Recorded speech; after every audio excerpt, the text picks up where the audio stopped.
نحمده ونستعينه ونستغفره ونعوذ بالله من شرور أنفسنا ومن سيئات أعمالنا من يهده الله فلا مضل له ومن يضلل فلا هادي له أشهد أن لا إله إلا الله وأشهد أن محمدا عبده ورسوله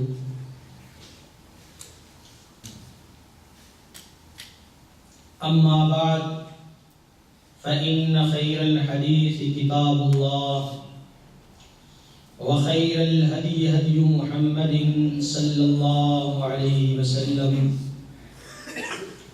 وشر الأمور محدثاتها وكل محدثة بدعة وكل بدعة ضلالة وكل ضلالة في النار. أعوذ بالله من الشيطان الرجيم. بسم الله الرحمن الرحيم. يا أيها الذين آمنوا لا تقدموا بين يدي الله ورسوله واتقوا الله إن الله سميع عليم. ہر قسم کی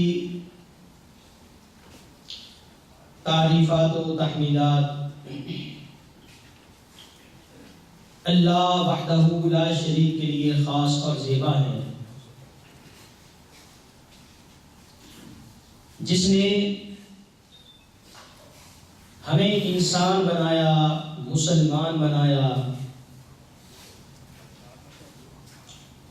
اور اپنے پیارے نبی حضرت محمد رسول اللہ صلی اللہ علیہ وسلم کی امتی بنایا،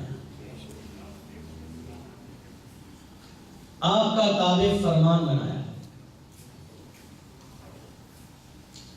بے شمار درود و سلام حضرت محمد رسول اللہ صلی اللہ علیہ وسلم پر،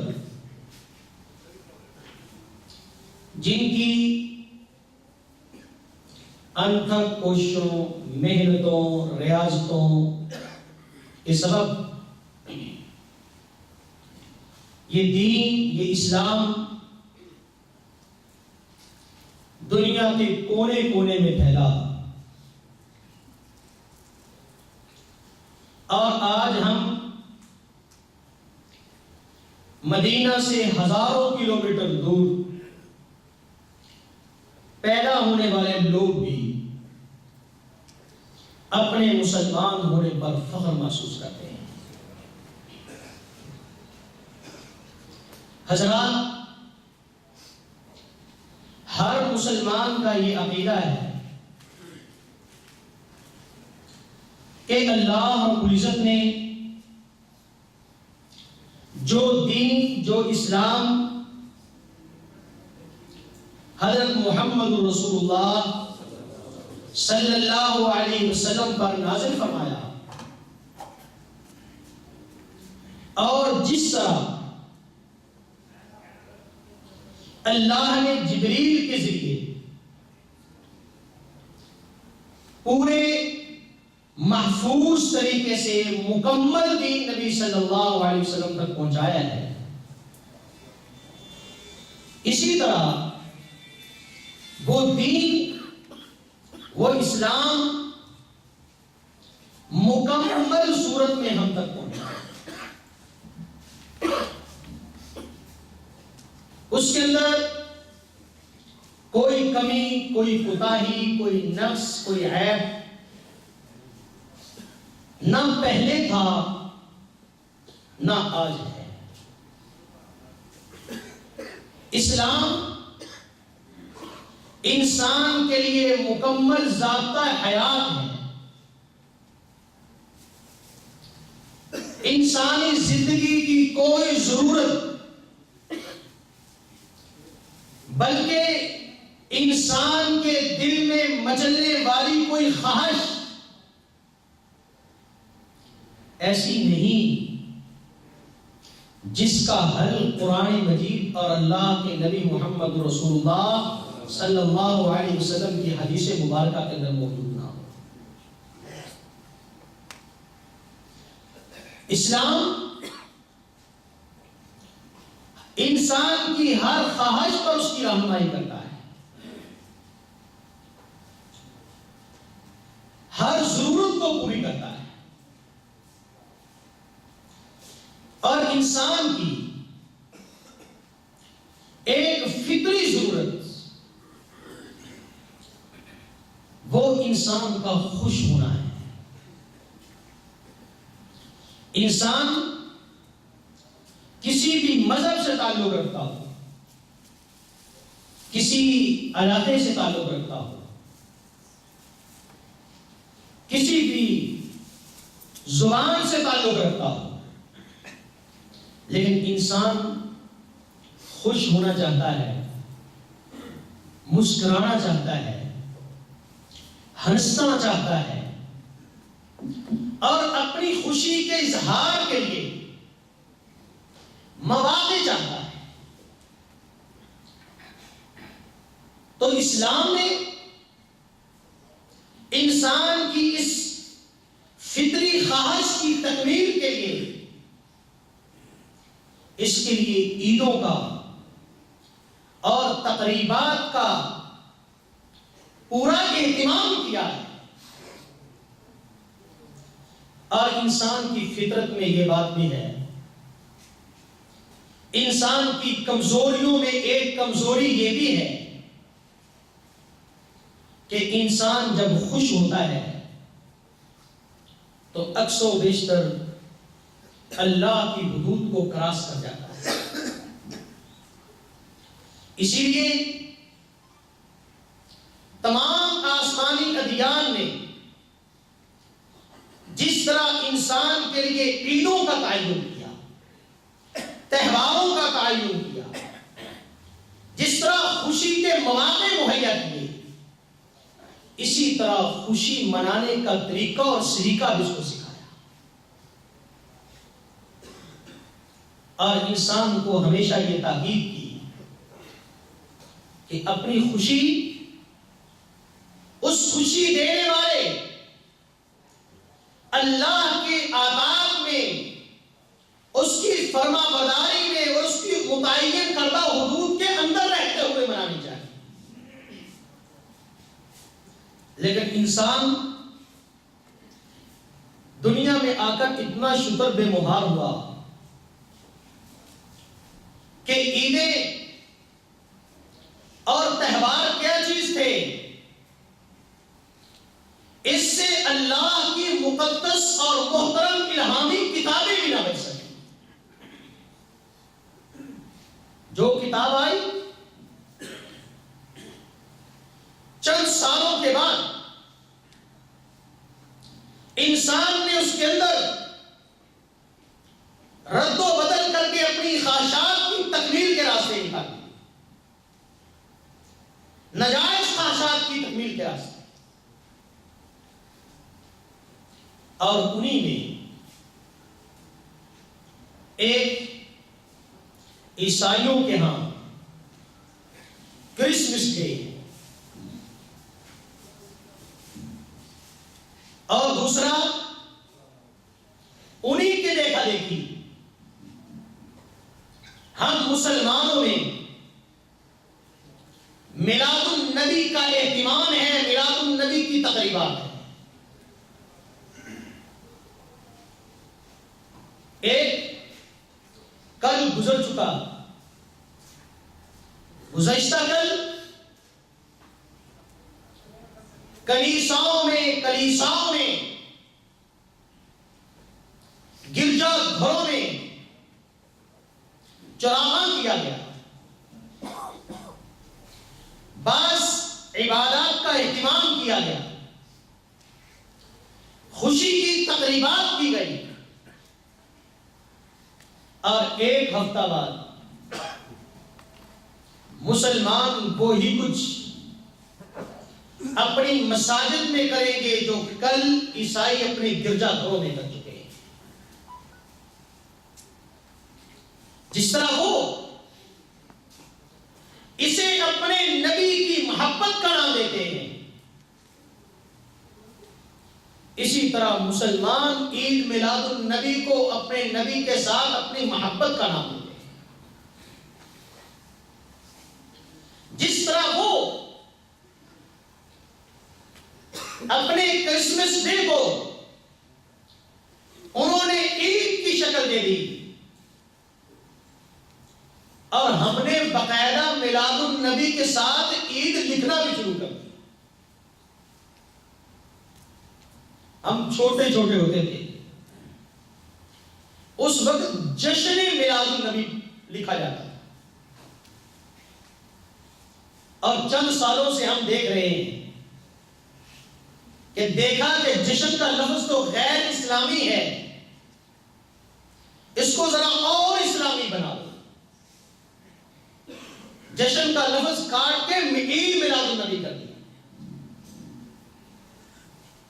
کرسمس کا معنی، کرسٹ کا مطلب ہوتا ہے عیسیٰ علیہ السلام، اور مس کا مطلب ہوتا ہے اجتماع، تقریب، یعنی کرسمس وہ تقریب جو عیسیٰ علیہ السلام کی پیدائش کی خوشی میں منائی جاتی ہے، اور اسی کو عربی میں ہمارے بھائیوں نے عید میلاد النبی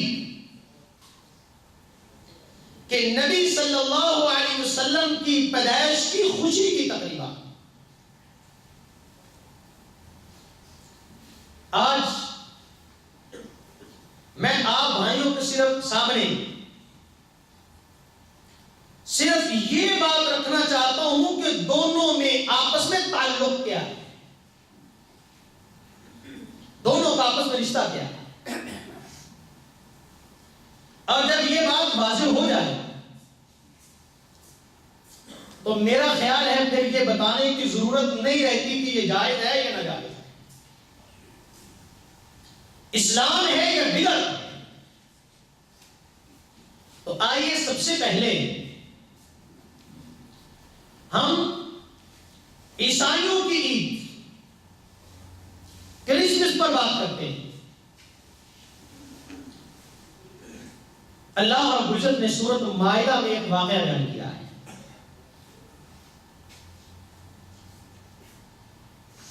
کہ عیسائیوں نے، عیسیٰ علیہ السلام کے شاگردوں نے ایک دفعہ یہ مطالبہ کیا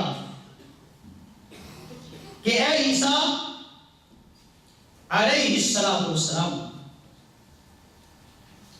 کیا آپ کا رب اس چیز کی طاقت رکھتا ہے کہ ہم پر آسمان سے ایک کھانوں کا بھرا ہوا دسترخوان نازل کرے؟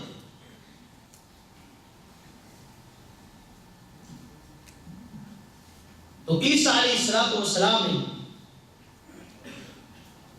کہا اللہ سے ڈر جاؤ، مومن ایسی باتیں نہیں کیا کرتے۔ انہوں نے کہا آقا، ہمارا مقصد صرف یہ ہے، کھانا تو ہے ہی، لیکن یہ معجزہ دیکھ کر ہمارا دل مطمئن ہو جائے۔ قالوا نريد ان ناكل منها، ہم چاہتے ہیں اس سے کھائیں بھی، آسمانی کھانا کھائیں، جس طرح موسیٰ علیہ السلام کی قوم کھاتی ہے۔ بتطمئن قلوبنا، ہمارے دل مطمئن ہو جائیں۔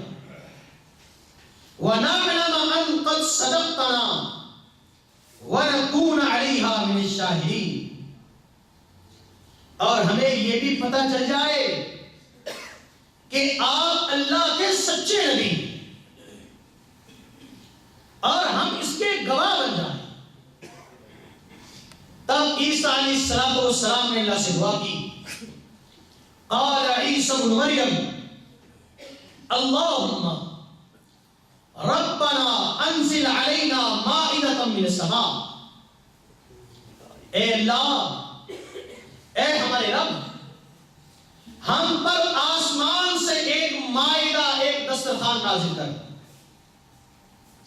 تکون لنا عیدا لاولنا وآخرنا، جو اس دور کے لوگوں کے لیے بھی عید بن جائے اور ہمارے بعد والوں کے لیے بھی وہ دن عید کا دن، خوشی کا دسترخوان کا نزول، ہم اسے عید سمجھیں، وآیۃ منک، اور تیری طرف سے نازل ہونے والا ایک معجزہ قرار ہے، وارزقنا انت خیر الرازقین، ہمیں کھلا، تو بہترین رزق دینے والا ہے۔ قال اللہ انی منزلها علیکم، اللہ رب العزت نے فرمایا میں تم پر وہ نازل کرنے والا ہوں۔ اللہ نے وہ خوان نازل کیا، لیکن آج حالت یہ ہے کہ عیسائی نصرانی اس عید کو بھول چکے،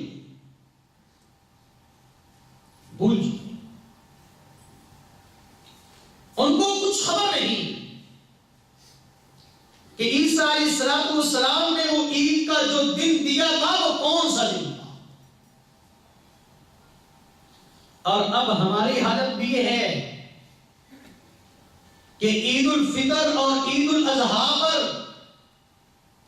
وہ اہتمام نہیں ہوتا جو میلاد النبی کی مصنوعی عید پر کیا جاتا۔ یہ تو آخری دن ہے، سرور کونین آخری نبی ہے، سرور کونین نے فرمایا تھا ایک جماعت قیامت قائم ہونے تک حق پر باقی رہے گی، اس لیے مسلمان عید الفطر اور عید الاضحیٰ کو بھلا نہیں پائیں گے، لیکن مولویوں کے اہتمام کو دیکھ کر لگتا ہے کہ عید اب یہی بنتی جا رہی ہے۔ عیسیٰ علیہ السلام کی پیدائش کی خوشی 25 دسمبر کو بہت سارے عیسائی فرقے کرسمس مناتے ہیں، جبکہ ان کی بھی مجبوری وہی ہے جو ہم مسلمانوں کی مجبوری ہے۔ عیسائیوں کو بھی اپنے نبی کی تاریخ پیدائش کی کچھ خبر نہیں، کچھ پتہ نہیں، کسی ایک دن کا بھی پتہ نہیں۔ اب عیسیٰ علیہ السلام کی وفات کے بعد، عیسیٰ علیہ السلام کے نبوت کے بعد سرور کونین علیہ السلام کو نبوت ملی، اور قرآن کہتا ہے کہ میں وہ چیزیں آپ کے سامنے پیش کرتا ہوں جس میں یہودی اور نصرانی اختلاف کرتے ہیں، اور قرآن مجید میں عیسیٰ علیہ السلام کی تاریخ پیدائش کے حوالے سے ان کی اصلاح بھی کی، ان کی غلطی کو واضح بھی کیا، لیکن اس کے باوجود عیسیٰ علیہ السلام کی تاریخ پیدائش نہیں بتائی، نہ محمد رسول اللہ صلی اللہ علیہ وسلم کی بتائی، یہ بتایا کہ عیسائی جس تاریخ کو عیسیٰ علیہ السلام کی پیدائش سمجھتے ہیں وہ سراسر غلط ہے، تو پھر صحیح کیا ہے وہ نہیں بتائی۔ اور نبی مکرم حضرت محمد رسول اللہ صلی اللہ علیہ وسلم کی تاریخ پیدائش بھی نہ قرآن نے بتائی نہ محمد مصطفیٰ نے بتائی۔ کیوں؟ اس کا مطلب یہ ہے کہ اللہ یہ پیدائش کے دن کو منانے کو غلط سمجھتا ہے، اسی لیے اس کو مجبور چھوڑ کہ یہ غیر ضروری چیز ہے۔ عیسیٰ علیہ السلام کی پیدائش کے حوالے سے انجیل میں کوئی خاص رہنمائی نہیں ہے۔ اگر رہنمائی ملتی ہے تو وہ صرف موسم کے اعتبار سے ملتی ہے، اور قرآن مجید میں بھی عیسیٰ علیہ السلام کی پیدائش کے حوالے سے جو بات ملتی ہے وہ موسم کے اعتبار سے ملتی ہے۔ انجیل میں ہے کہ عیسیٰ علیہ السلام جس رات پیدا ہوئے اس میں موسم ایسا تھا کہ بکریوں کے چرواہے اپنی بکریاں بیت اللہ کے کھیتوں میں بٹھائے ہوئے رات گزار رہے تھے۔ بکریاں کب لوگ کھلے آسمان تلے بٹھاتے ہیں؟ جب سخت گرمی کا موسم ہوتا ہے۔ سردیوں میں لوگ بند کمروں میں بکریوں کو رکھتے ہیں، اور پھر فلسطین جو یک ٹھنڈا علاقہ ہے جس میں یہ دسمبر اور جنوری بارش اور برف باری کا موسم ہے، ایسے موسم میں بکریاں باہر بٹھائی نہیں جا سکتی۔ بکریاں بٹھائی جاتی ہیں جون، جولائی اور اگست کے دن۔ قرآن کیا کہتا ہے؟ قرآن سیدہ مریم کے ہاں حضرت عیسیٰ علیہ السلام کی جو ولادت ہوئی اس کا تذکرہ کرتے ہوئے کہتا ہے کہ سیدہ مریم درد ذیل میں جب مبتلا ہوئی تو ایک باہر کے ویران جگہ پر چلی گئی، ایک کھجور کے درخت کے پاس، اور افسوس کا اظہار کرنے لگی۔ تو اللہ رب العزت فرماتے ہیں فناداها من تحتها الا تحزنی، اس کے نیچے سے ہم نے اسے آواز دی، کہا مریم اللہ تحزنی، افسوس نہ کرو، غم نہ کرو، قد جعل ربک تحتک سریا، ذرا نیچے غور کر، تیرے رب نے تیرے لیے چشمہ جاری کر دیا۔ بہوسی الیک بجذع النخلہ، اور کھجور کا یہ درخت جس کے پاس تو بیٹھی ہوئی ہے، اس کو آگے بڑھ کر اس کو پکڑ کر ہلا، اس کو کھینچ، تو ساقط علیک رطبا جنیا، یہ آپ پر تازہ پکی ہوئی کھجوریں گرائے، تازہ پکی ہوئی کھجوریں۔ کھجوریں دسمبر کے مہینے میں نہیں پکتی، کب پکتی ہیں؟ جون جولائی اگست۔ انجیل نے بھی یہی کہا کہ عیسیٰ علیہ السلام کی پیدائش گرمی کے موسم میں ہوئی۔ قرآن نے بھی یہی بتایا کہ عیسیٰ علیہ السلام کا ورود موسم گرما میں ہوا، اور عیسائی سخت سردی کے موسم، سخت سردی کے موسم میں عیسیٰ علیہ السلام کی پیدائش مناتے ہیں۔ اس کا مطلب یہ ہے کہ ان کا یہ دن منانا تاریخی اعتبار سے بھی غلط ہے۔ پہلی 3 صدیوں تک عیسائیوں کے ہاں یہ دن نہیں منایا جاتا۔ یہ پتہ نہیں کیا بات ہے، 3 صدیاں کسی بھی نبی کے بعد لوگ بڑے درست رہتے ہیں۔ ہمارے ہاں بھی تقلید کا جو معاملہ چلا یہ 34 صدی میں چلا۔ پہلی 3 صدیوں تک تقلید نہ تھی، اس طرح فرقے بندی نہ تھی عیسائیوں کے لیے۔ اور 3ری صدی کے بعد ایک راہب کو یہ جو تقویم کا ماہر تھا، اس کے سپرد یہ کام کیا گیا کہ تحقیق کرو کہ عیسیٰ علیہ السلام کی پیدائش کب ہوئی،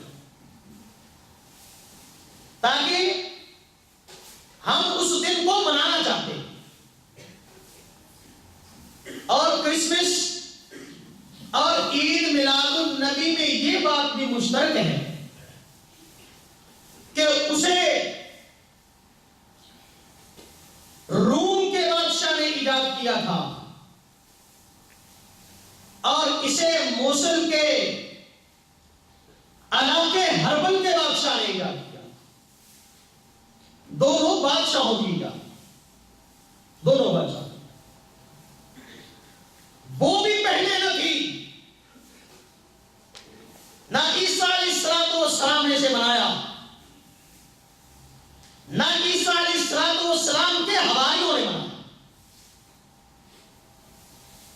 سوا 3 صدیوں تک اس کا نام و نشان نہ تھا۔ سب سے پہلے 336 عیسوی میں اس کا آغاز کیا، جب روم کے بادشاہ عیسائی ہوئے۔ اس وقت روم کی حالت یہ تھی کہ رومی لوگ 25 دسمبر کو مقدس دن سمجھتے، اور ان کا نظریہ یہ تھا کہ اللہ کے پاک باز بندے اسی موسم میں نازل ہوتے ہیں، اسی موسم میں ان کی پیدائش ہوتی ہے۔ اسی وجہ سے وہ لوگ 25 دسمبر کو جشن منایا کرتے۔ اب عیسائی جب وہاں کا بادشاہ عیسائی ہوا، عیسائیت اس نے قبول کی، تو اب وہ چاہتا تھا کہ اس جشن کو ہم عیسائیت میں ہم دین کے تابع کریں، تاکہ لوگوں کی خوشی بھی برقرار رہے اور مشرکوں کا دن بھی برقرار رہے۔ اور وہ لوگ اس 25 دسمبر کو سورج کی پوجا کرتے، وہ سمجھتے تھے کہ یہ سورج دیوتا کا دن۔ اب بادشاہ کے کہنے پر اس راہب نے یہ بات مشہور کر دی کہ عیسیٰ علیہ السلام 25 دسمبر کو پیدا، اس طرح انہوں نے اس جشن کو جو عیسائیوں کا نہ تھا، مشرکوں کا تھا، جس میں وہ شرک کرتے تھے، خرافات کرتے تھے، ان کے جشن کو عیسائی جشن بنا دیا۔ اسی وجہ سے تاریخ کی کتابوں میں لکھا ہے کہ عیسائی علماء نے اس جشن کی بہت زیادہ مخالفت کی، لوگوں کو اس سے روکا، منع کیا کہ یہ 25 دسمبر کو جب تم جشن مناتے ہو تم مشرکوں کا ساتھ دے ہو،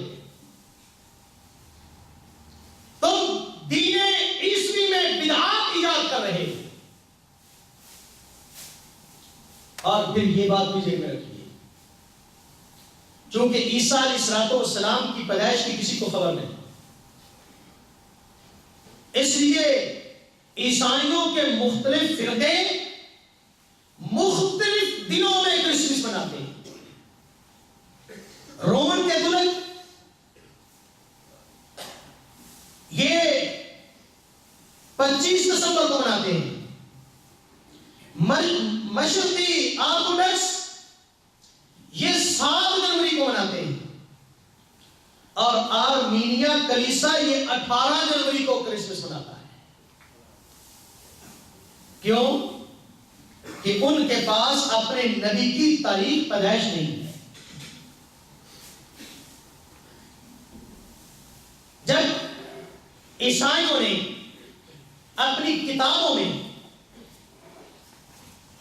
اپنے دین میں، اپنے دین کی روایات میں تبدیلیاں کر لی، اصل دین کو چھوڑ کر، حقیقت کو چھوڑ کر خرافات کو اپنا لیا، اصل دین کی صورت مسخ کر دی، تو اللہ رب العزت نے رحمت للعالمین، خاتم النبیین، امام المرسلین حضرت محمد رسول اللہ صلی اللہ علیہ وسلم کو دنیا میں مبعوث فرمایا۔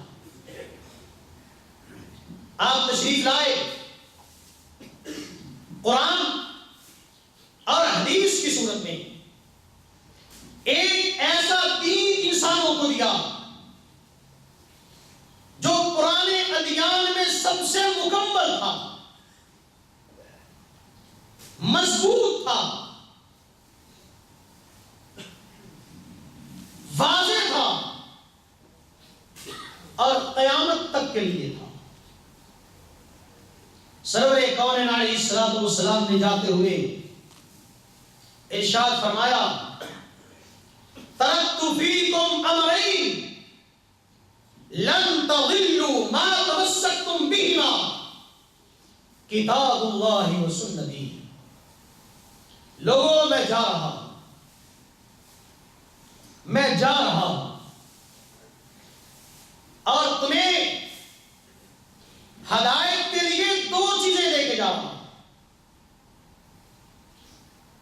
جب تک انہیں تھام کر رکھو گے کبھی گمراہ نہیں ہو سکتے۔ کتاب اللہ و سنتی، ایک اللہ کی کتاب ہے، اس کو تھامے رکھو گے کبھی گمراہ نہ ہوگے۔ دوسرا میری سنت ہے، میری حدیث ہے، میرا طریقہ ہے، اس پر چلو گے تو گمراہی تمہارے قریب نہ آئے۔ لیکن ساتھ یہ بھی بتا دیا کہ تم میں وہ لوگ بھی ہوں گے جو قرآن و سنت کی بجائے عیسائیوں اور یہودیوں کے طریقے پر چلیں گے۔ ایسے رہنما آئیں گے جو نام دین کا لیں گے، لوگوں کے سامنے قرآن پڑھیں گے، محبت مجھ سے جتلائیں گے، لیکن قرآن ان کی زبانوں سے، ان کے حلقوں سے نیچے نہیں ہوگا. وہ خود بھی گمراہ ہوں گے، لوگوں کو بھی گمراہ کریں گے. فرمایا ایسا وقت آئے گا جب لوگ سنت کو بدعت اور بدعت کا نام سنت رکھ دیں گے. ایسا وقت آئے گا جب فتنے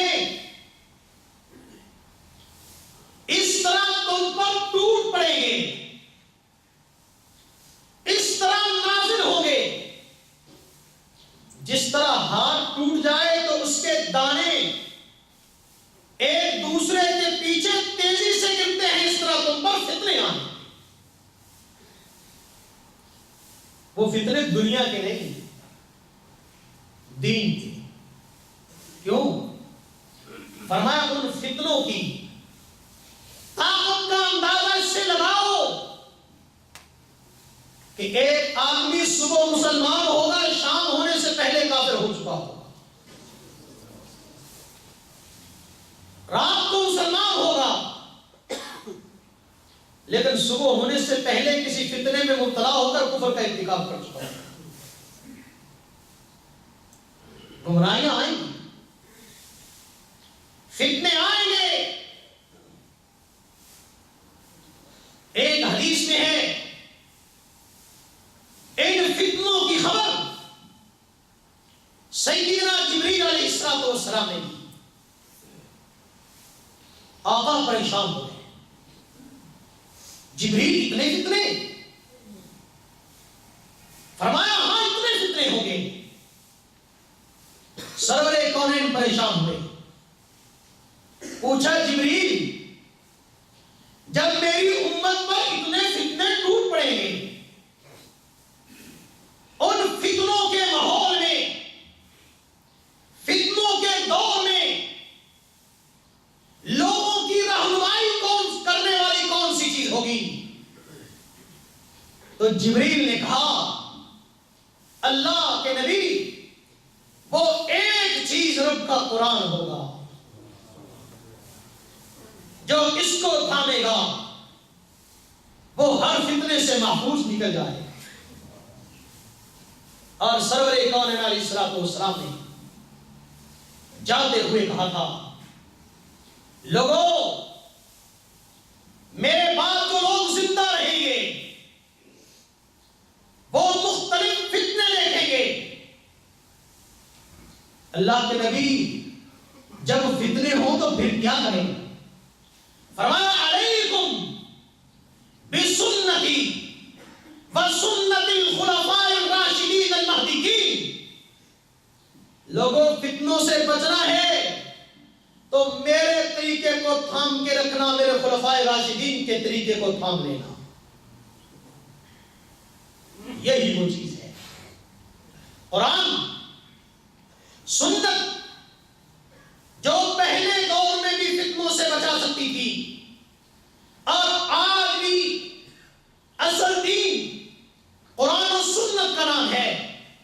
آج بھی آپ اگر فتنوں سے بچنا چاہتے ہیں تو آئیے قرآن کے قریب آئیے، سنت کو اپنا لیجیے، اور جو چیز قرآن و سنت میں نہیں ہے سمجھ لیجیے وہ خرافات ہیں، وہ بدعات ہیں، وہ فتنے.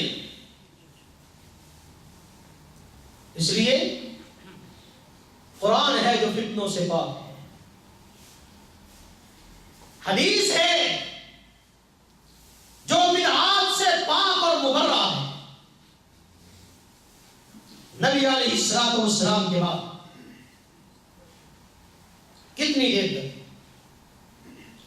عید میلاد النبی کا کوئی تصور نہ تھا. آج مولوی دلیلیں دیتے پھرتے ہیں. میں کہتا ہوں ساری دلیلیں چھوڑو، صرف ایک دلیل دو. کیا سرور کونین نے اپنے 53 سالوں میں کبھی اس کو عید کا نام دیا، اس کا اہتمام کیا؟ کہتے ہیں سرور کونین خود سوموار کا روزہ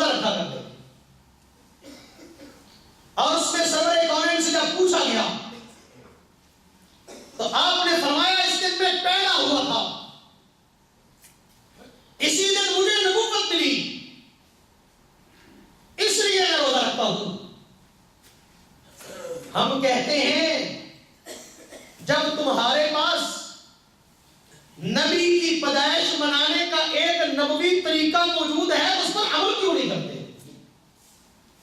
سارے جھگڑے ختم ہو جائیں، اسی حدیث پر عمل کر لو۔ مناؤ نبی کی پیدائش کب؟ سوموار کو۔ سال کے بعد کیوں مناتے؟ ہر سوموار کو مناؤ۔ تعالوا الى کلمۃ سواء بیننا وبینکم، آؤ اسے تم بھی مانتے ہو ہم بھی مانتے ہیں، اختلاف کیوں کرتے ہیں؟ مناؤ اس کو، ہم بھی مناتے ہیں آپ بھی۔ لیکن تمہارا یہ طرز عمل بتاتا ہے کہ تم سوموار کو روزہ نہیں رکھتے، سال کے بعد عید مناتے ہو اور اسی انداز سے مناتے ہو جس انداز سے عیسائی مناتے ہیں۔ اس کا مطلب یہ ہے کہ یہ حدیث اس کے صرف پردہ کرتے ہو، اس کا پردہ کرتے ہو، لوگوں سے بچنے کے لیے پیش کرتے ہو۔ یہ تمہاری دلیل نہیں ہے، یہ اس حدیث کے مطابق تم منانا نہیں چاہتے، تم نبی کی سنت پر نہیں، نصرانیوں کی بدعت پر عمل کر رہے ہیں۔ کیا نبی صلی اللہ علیہ وسلم سوموار کے دن کبھی جھنڈیاں لگاتے تھے، چراغاں کرتے تھے، کیا جلسہ جلوس نکالتے تھے؟ خاموشی، صبر، بھوک۔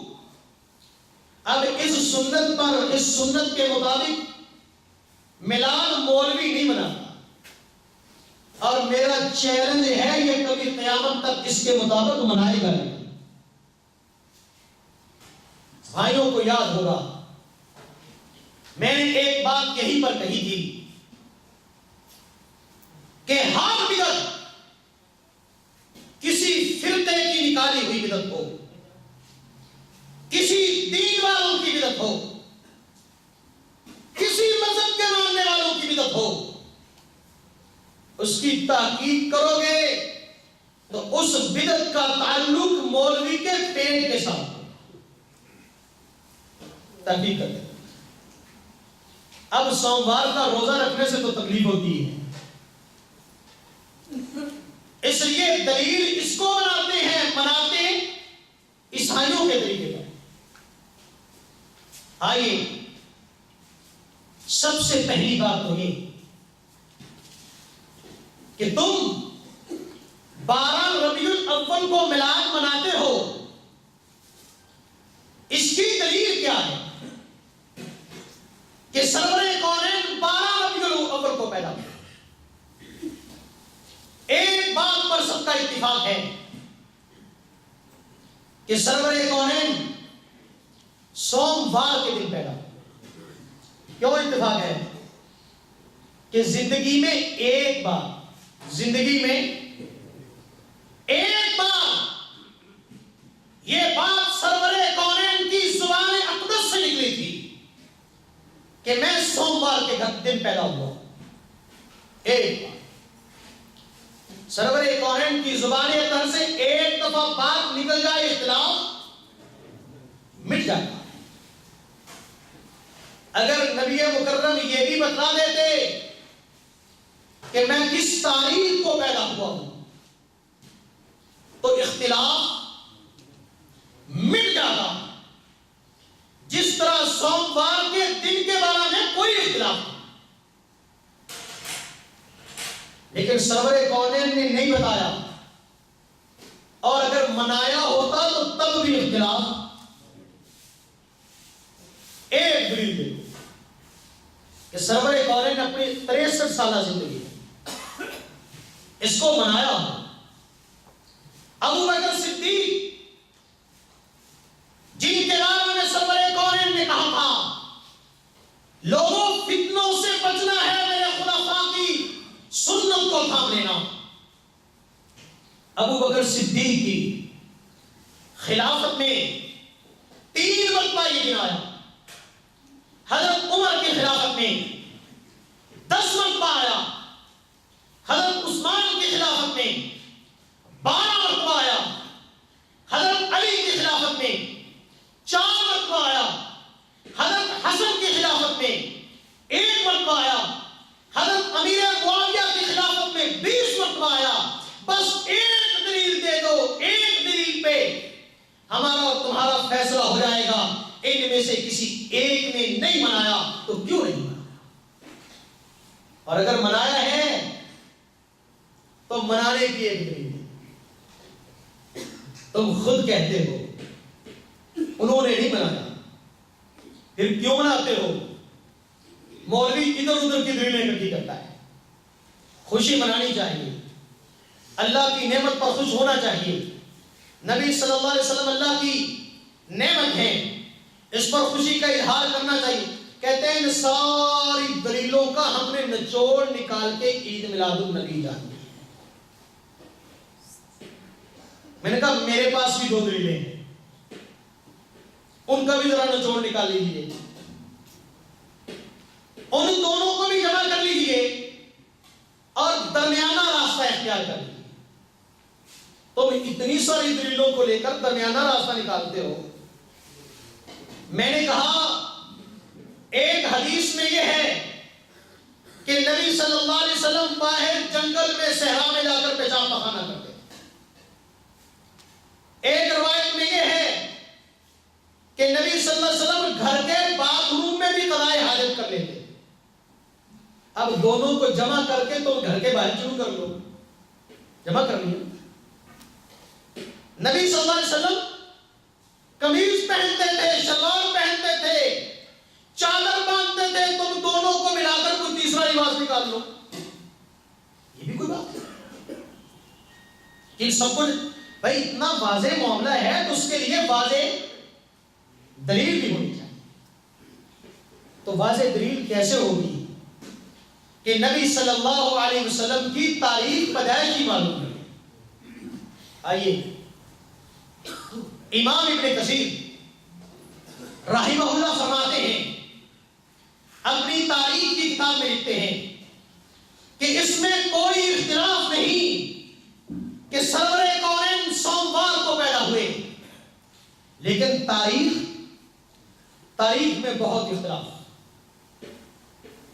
کچھ کہتے ہیں سرور کونین رمضان کو پیدا ہوئے، کچھ کہتے ہیں محرم میں پیدا ہوئے، لیکن اکثر علماء کہتے ہیں ربیع الاول کو پیدا ہوئے۔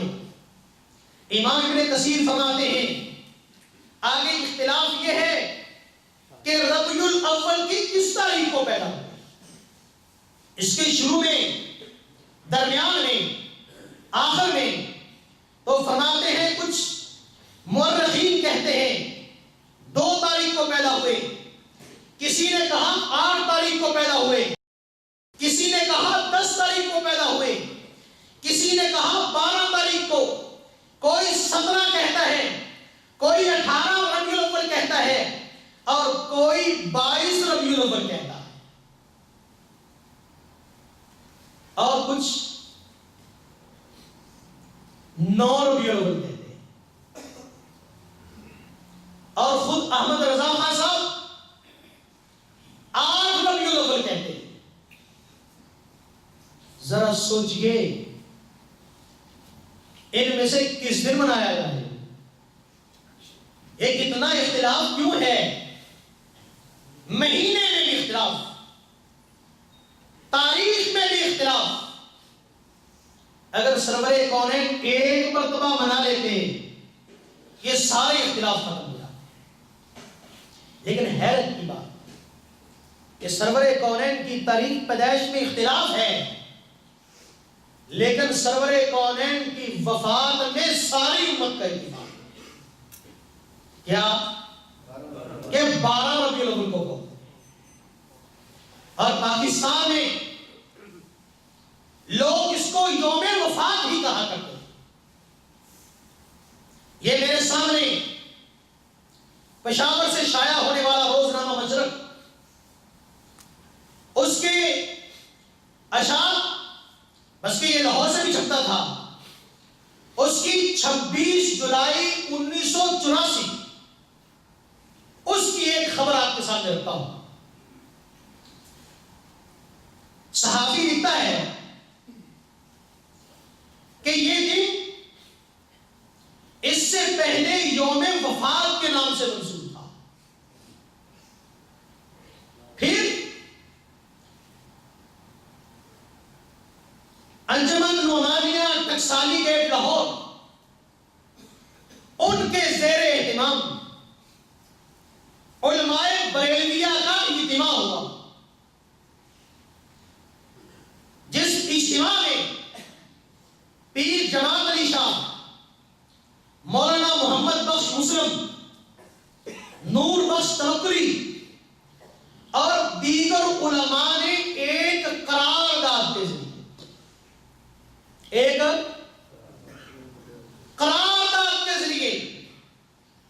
اس دن کا نام میلاد النبی رکھ دیا. روزنامہ مشرق لاہور کی اشاعت 26 جولائی 1984. اس سے پہلے یہ دن یوم وفات تھا اور ایک قرارداد کے ذریعے، قرآن کی آیت کے ذریعے نہیں، کسی حدیث کے ذریعے، کسی امام کے قول کے ذریعے اپنے آپ پر بڑا فخر کرتے ہیں کہ ہم فلاں امام کے مقلد ہیں. ہم کہتے ہیں اسی امام سے ہی ثابت کر دو، اسی سے ثابت کر دو. لیکن نہیں، ایک قرارداد کے ذریعے اس کا نام میلاد النبی رکھا گیا. پھر میلاد النبی سے جشن میلاد النبی، یہ تو ہم نے اپنی آنکھوں سے بچپن میں پڑھا، اور پھر ترقی کرتے کرتے عید میلاد النبی بن گیا. اسی سے آپ سوچئے کہ 14 صدیوں بعد جسے عید میلاد النبی بنایا گیا ہے وہ عید دینی عید کیسے ہو سکتی ہے؟ اگر نبی صلی اللہ علیہ وسلم نے ایک دفعہ بھی بنایا ہوتا، کسی خلیفہ نے، کسی تابعی نے، کسی صحابی نے، کسی تابعی نے، کسی تبع تابعی نے، کسی امام نے اگر منایا ہے تو دکھا دو، ہم بھی منانے کے لیے تیار. ہمیں خوشی کو بری لگتی ہے. تو بھائیو، مورخین نے لکھا ہے کہ اس دن کو، اس جشن کو کسی صحابی یا تابعی یا امام نے ایجاد نہیں کیا. یہ اربل کے علاقے کا شیعہ بادشاہ، شیعہ مظفر، اس نے 604 ہجری میں اس کو ایجاد، اور اس کے بعد جس طرح میں نے کہا اس کو بھی بادشاہ نے ایجاد کیا، اس کو بھی بادشاہ نے ایجاد، اور پھر آہستہ آہستہ درباری ملا وہ اسے منانے لگے. سرکاری ملاؤں نے اس کے لیے دلیلیں گھڑی. شروع بادشاہ کے حکم سے ہوا، اور اس بادشاہ نے صرف یہ ایک دن ایجاد نہیں کیا، بلکہ اس شیعہ نے حضرت علی کے نام کا ایک دن، حضرت حسن کے نام کا ایک دن، حضرت حسین کے نام کا ایک دن، حضرت فاطمہ کا یوم ولادت، یہ سارے دن اس کی ایجاد ہیں. اور وہ پکا شیعہ و مجوسی انسان تھا. آئیے آخری بات کرتا ہوں، اسلام کیا ہے؟ اسلام کیا ہے؟ نجات کا راستہ کیا ہے؟ سیدنا ابو سالبہ الخشنی رضی اللہ تعالی روایت کرتے ہیں، رسول اللہ صلی اللہ علیہ وسلم نے فرمایا، ان اللہ تعالی فرض فرائض فلا تضيعوها. لوگوں